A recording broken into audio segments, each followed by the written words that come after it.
Hello. Welcome back. It's been a while. Good to see you. Yeah, we're back. Kind of another little tidbit, weird random thing. Um, More flat earth stuff. Because it's interesting. It makes you think. Why is that so? Why is it? Why is it behave like this crazy person is saying? Why is that? And so you get to sit down and you get to figure it out. And so we're about to do that. I'm gonna play a video, and then we're gonna think about it, and then see where that gets us.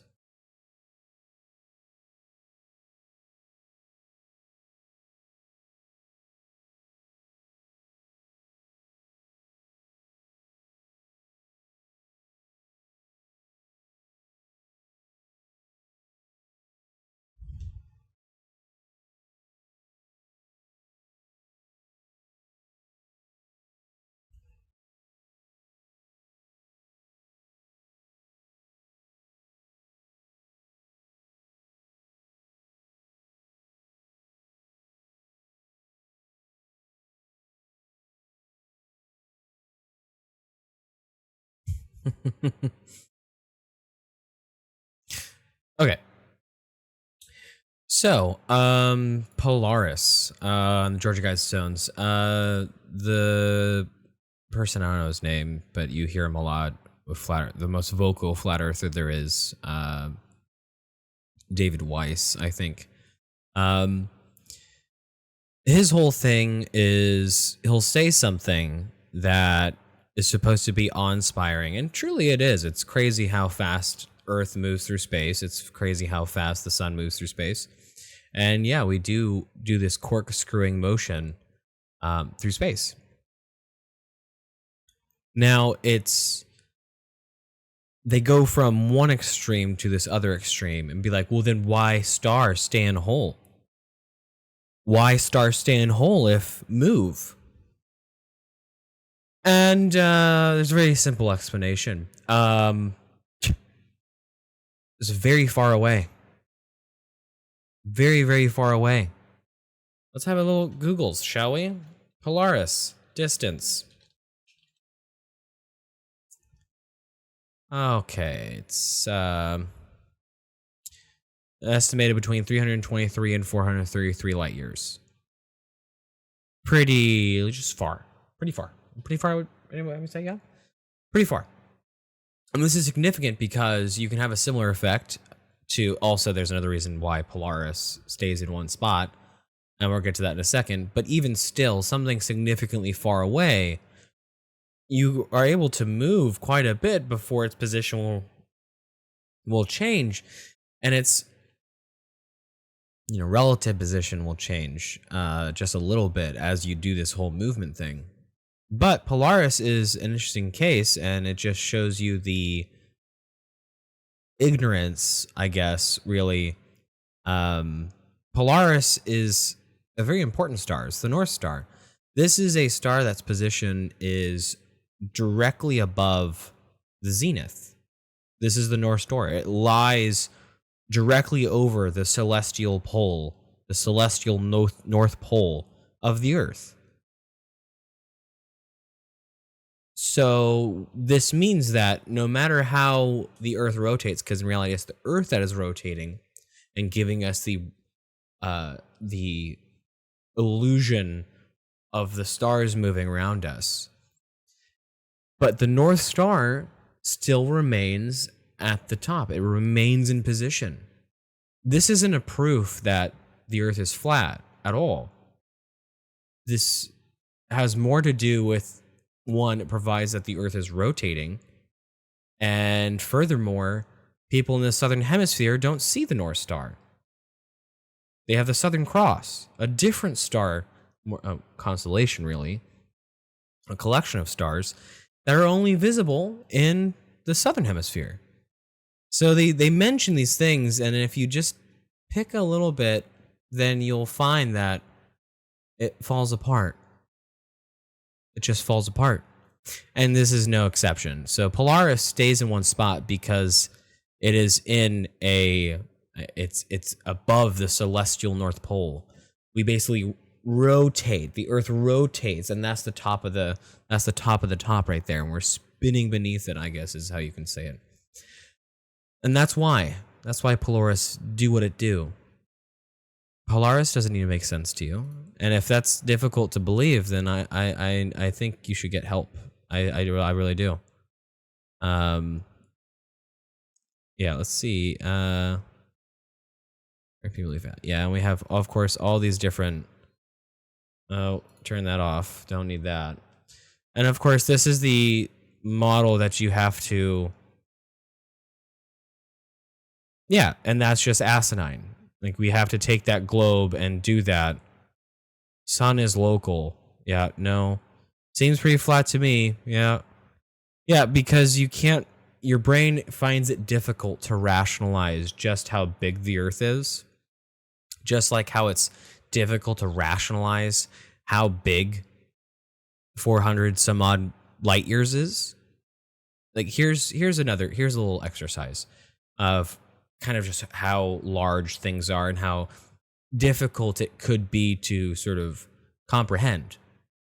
So, like, the difference between a million and a billion, right? Everyone hears it pretty often. Oh, Elon Musk is worth X and X billions of dollars. Okay, cool. But everyone's like, okay, that's just a number. Yeah, whatever. Cool. Well, a billion's a very big number. So is a million. A million is quite a large number. So if we take a million, right? Okay, there's a million. We're going to go ahead and do this math. We're going to do this math. So if we have a million here, right, we're going to divide that by 60. So let's say a million seconds. So a million, divide that by 60. That's going to give us it in minutes. So 1 million seconds is 16,600 minutes. Divide that by 60. Okay, that's our count in hours. Divide that by 24. That's our count in days, okay? So 1 million seconds is 11 and a half weeks. Sorry, 11 and a half days. 11 and a half days is what a million seconds is, okay? Let's do ourselves a billion. Well, let's go ahead and move myself over. So here we have a billion. And we're going to go ahead and move myself down here. Here we have a billion, okay? Now let's do the same thing. So a billion seconds, divide that by 60. That's that many minutes. Divide by 60 again. That's that many hours. Divide by 24. That's that many days. Divide that by 365. That's that many years, right? So we went from it for a million seconds. That was 11 and a half days. A billion seconds is 31 years. You could see on the right. So we went from a billion. This gave us a billion divided by 60. That gave us our minutes. Divide that by 24. No. Okay, right here. Goodness gracious. Why are these? What the where am I at? Oh, it's backwards. Okay. Okay. So then divide that by 60. That gives us our count in minutes. Good Lord. Billion divide by 60 gives us our minutes. Divide that by 60, that gives us our hours. Divide that by 24, that gives us our days. And we divide it by 365 to give us our amount of years, because now we're in days. 31 years. 31 years. A million, just 11 and a half days. We go to a billion. It's 31 years. Crazy how big that number is. Crazy how big that number is. You don't think about it too often because you don't need to. And so when these people are trying to rationalize just how big the Earth is and conceptualize these, what have been, I guess in recent times, pretty basic and mundane sort of concepts, they can't do it. Either that or they choose not to, because there's always a conspiracy, right? There's always the grand conspiracy behind anything that we're told. Granted, some of them are valid, and some of them make sense. In recent times, the difference between a conspiracy theory and the truth has been about a matter of months or a year. So, it's definitely, there's a time card for some of these things, time slot. But I will say this, is there's no conspiracy of the flat earth, right? There is a conspiracy, but there's zero merit to it. It is debunked. They debunk it themselves every single time they do a genuine experiment. It's all just a waste of time. But why am I sitting here doing it? Why am I talking about it then? Why are you talking about it, Brandon? Well, it's very simple. Because it's fun. It's a great mental exercise. It's a good ability. It's a great critical thinking is a very good skill to have. So if you're able to sit down and think about something in a rational way and come to a conclusion that is one, accurate, then you should be happy.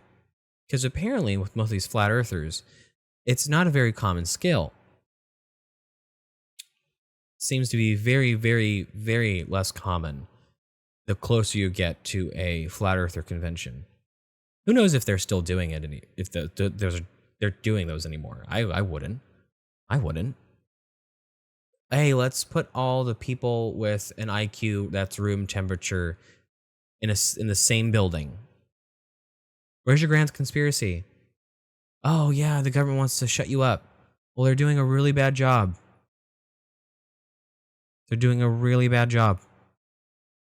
And here's another thing. Let's go into another topic here. Okay. Consider this a podcast episode. The guy who's going out all over the place talking about UFOs and aliens and shit. Aliens, whistleblower. Yeah, let's look for that. David Grosh, UFO whistleblower claims. Okay, cool. Let's take a look here. Let's dissect here. We're going to go ahead and do some shrinky shrinks. Yeah, it's Wikipedia. I don't really need to go deep into it. It's fine. So United States Air Force officer and former intelligence official David Grosh was interviewed by various media outlets and testified. Congressional Grosh claimed that he had conversations with unnamed officials that led him to believe that the U.S. federal government maintains a secretive UFO or UAP recovery program and is in possession of non-human spacecraft, along with their dead pilots. He filed a whistleblower complaint with the U.S. Office of the Intelligence Community Inspector General. He claims to have viewed documents reporting that Benito Mussolini's government recovered a non-human spacecraft in 1933, which the Vatican and the Five Eyes assisted the U.S. in procuring in 1944 or 1945. Grosh claims secondhand knowledge that American citizens have been armed and killed as part of the government's efforts to cover up the information. So Grosh claims secondhand knowledge that American citizens have been harmed and killed as part of the government's efforts to cover up the information. I guess you're just the one that got away, David. Good for you. So, here's the thing. Guess what is kind of the thing here? This is important to know and important to understand. David Grosh isn't the first guy. Okay, this is a guy who has made a whistleblower, statement. And there's been similar people who have been working at top, secret facilities or whatever, and had some sort of information or access to it.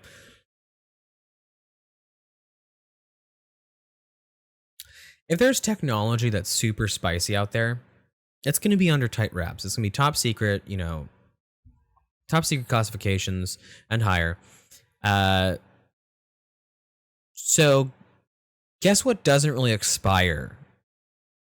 That.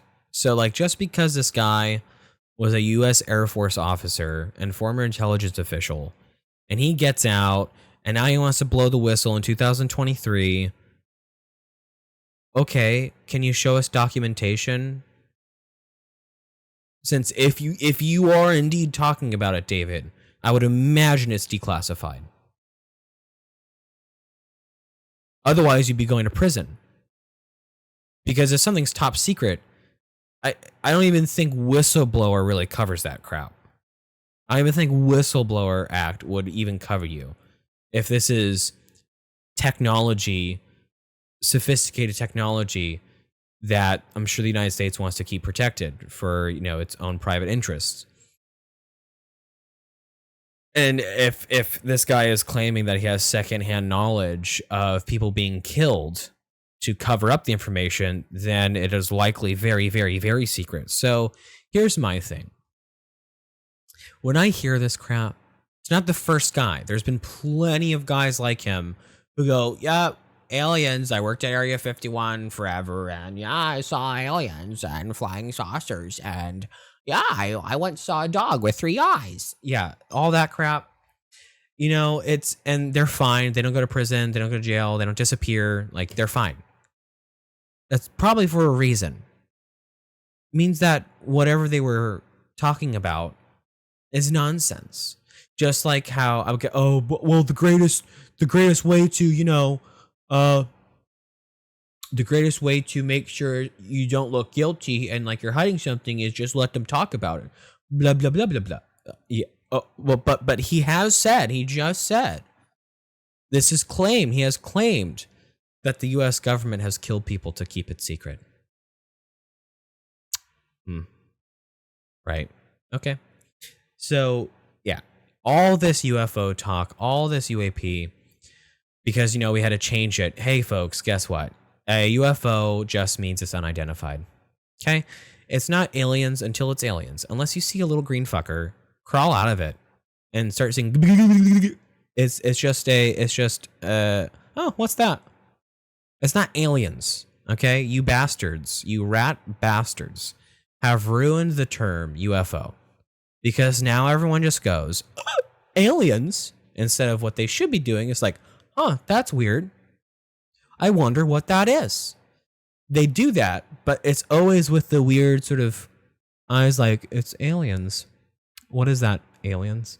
A little side nod like, aliens. You see that? That's always how it goes. So now we have to change it. It's now UAP. Unidentified aerial phenomenon. And guess what? They're going to ruin that too. Oh, we found some crazy aircraft. Some crazy space shit. Oh. Okay. There's little green men. Oh, okay, cool.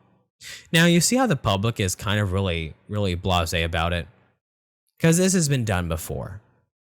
Right? It's not very new that some grand, crazy news gets revealed when we're just rounding the corner of a presidential election. It's not news. That's nothing new. It's been done before. And so this is what we're getting is like, oh, this guy was probably told, hey, you should go. It's in July 26th of 2023, for Christ's sake. And he testifies before the U.S. House Subcommittee on National Security, the Border, and Foreign Affairs. Unidentified anomalous phenomenon. I like aerial a lot better. Implications on national security, public safety, and government transparency. Okay, David. So you're an officer of the United States Air Force, as well as a former intelligence official. So I'm sure you know why the government can't be as completely transparent, especially when we're talking about possibly hyper advanced technology that it got its hands on. I think you already know the reason why. But I guess we can just, just act like we don't. Let's go and continue reading this here. Let's go because there's more. There's more to cover. Okay? There's more to cover. So in July 23rd, we're here. July 23rd, testimony given to the House Committee on Oversight and Accountability. Grush repeated some of his claims under oath, alongside testimony from retired U.S. fighter pilot Ryan Graves and retired U.S. Navy Commander David Fravor on their personal experience related to UFOs. Grush testifies that he could not elaborate publicly on some aspects of his claims, but offered to provide further details to representatives in a sensitive compartmented information facility, or a SCIF. Okay, cool. So I love it. This kind of proves my point even more, that it's likely just a whole big distraction, because we get this out, right? It's 2023, July, middle of the summer. Here we are. Shit's not going well with the administration. Okay, guys, launch the confetti party. And this is what we get is, hey, there's some crazy shit I've been seeing with UFOs. And I can't tell you it. You're just going to have to believe me. But you and I can go into a SCIF where we can talk about that privately. So it's almost like this doesn't matter at all that I'm talking about it and blowing the whistle on it if I have to go into a goddamn SCIF to talk about it. It makes no sense, folks. I mean, it makes perfect sense if you have it through the skeptic's eyes that I'm using right now. What is the end of this? The end of it is, yeah, I'm sure that there are super secret squirrel shit going on behind the scenes. Of course there are. Maybe they're to get UFOs. Okay. Cool. Yeah, let's get them identified. Let's make them not UFOs anymore. I don't see the problem there. I don't. It's very simple. That's it. But this was supposed to be the big hoopla. It circled around the news feeds for like a week, and then people dropped it. People dropped it like a lava hot pocket. You know, when it's like super hot in the center? Yeah, they dropped it. Because it did its job. Ooh, look, a treat. Go get the treat. Okay, guys, you need to fix your ass over here. You guys are making it real difficult to distract from the shit show that you guys are running. Fix yourself. Oh, yeah. Good job, guys. Good job. Yeah, you get the toy. You get the toy. Yeah, you shit the shit out of it. Yeah, you repost. So that way it drowns out all the other news feeds that want to reveal how absolutely incompetent this administration has been going. Yeah. That's what it is. But here we are. You know, this is like the first thing that I've published in a hot minute here. It's been crazy. It's been wild. I'm out of the military now. May, out of the military. It's been great. What developments do we have here? I have some things planned for the show, the whole magazine. I'm doing something. I have a project right now. I'm not going to reveal too much of right now because I'm going to have to take you into a SCIF actually to talk about it. Representative, because this is public right now, so I'll have to take you to a SCIF so I can laugh at how easy it is to pull the wool over the public's eye. Yeah, I'm just kidding. It's doing a naval history sort of thing. It's gonna be cool. I got a bunch of books and they inspired me to sort of make a collection of a sort of a series talking about naval history, where we started from, where we are now. And it's going to be fun. I'm going to divide it into sort of time periods. We're doing from like 200 BC to 200 BC. And so that's like the first era of ships that we're doing as episode 1. And then we're going to go into medieval era. And then we're going into sort of like, Civil War kind of era. 1600 to, I know that's not when the Civil War was, calm down, 1600 to say the turn of the century, 1900, shall we, and then from there to be modern days. So it's gonna be like a 3-part series, and yeah, it should be really cool. There should be a lot of fun. It should be a lot of fun, a lot of practice with the software and stuff that I use. Here's the final sort of tidbit, unless I can think of anything else.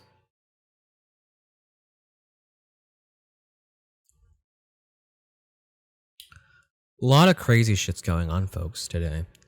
not today, but for the past couple weeks, intercepting hundreds of fighting aged men at the borders, coming from places like Egypt, Syria, Lebanon, Senegal, coming from the Middle East, right? And their neighbors. We just had the second greatest terrorist attack, or the greatest terrorist attack since 9/11, happened just this last weekend, October of 2023, the first week of this month.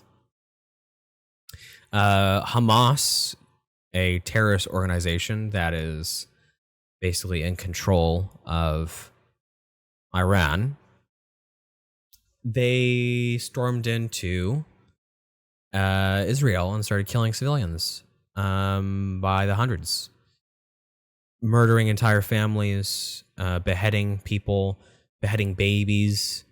And yeah, we have people all over the social medias saying that they support Palestine and stuff like that, because they can't say I support Hamas directly, because if you support Palestine, you support Hamas.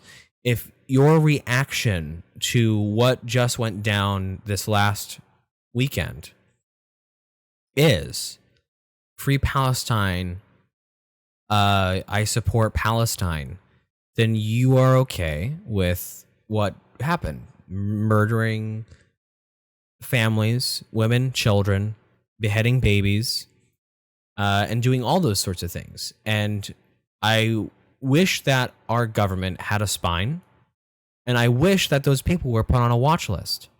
I wish that the FBI would be looking into those people who are in the United States. I think that what's going on in New York with Hamas flags being flown in the streets of New York, people covering their face, almost like that they know that they shouldn't be kind of parading around a terrorist, or it's like if we saw people parading around ISIS flags. Like, what? Oh God, freedom of speech. No. Freedom of speech is not absolute, folks. Okay, I hate to break this to you. People always want to say, oh, well, freedom of speech. It's like, well, yeah, we have that, but not really. Freedom of speech is really protecting political speech, and that's what many people would like to say is not the reason, but it very clearly was written for political speech. It was very clearly designed to protect political speech by the forefathers, because if you look at the context of where they were coming from, it was very obvious that it was about political speech. And we also don't have total free speech, because you can't say certain things. They're not only, societally, taboo, but they are actually against the law. Inciting violence is one of those things. What is Hamas's entire message? Kill Jews, and probably to many other people. I mean, their charter definitely did say that any other nation that supports Israel is also on the list. So, and we have them parading around New York. And the police, NYPD, try as they might, trying to keep that back. If I were the governor of New York, I'd be calling in the National Guard. I would be activating the National Guard, and all of those people would be detained and be thoroughly vetted. If we have, the worst thing that's happened has been that every year on the anniversary of 9/11, that there was a time where everything shut down, right? All social media, all broadcasts stopped. On the radio station, there played a memoir or a memorial on every radio station. Your TV cut out. It played a memorial on 9/11. because we seem to have forgotten. We seem to have forgotten. And the people who are facing this right now are Israel. And we are just intercepting hundreds and hundreds of fighting age men at the border, the Mexico border. They're just intercepted. Hey, where are you from? Oh, India. Hey, where are you from? Senegal. Hey, where are you from? Fucking Egypt. Like, hey, where are you from? Oh, Syria.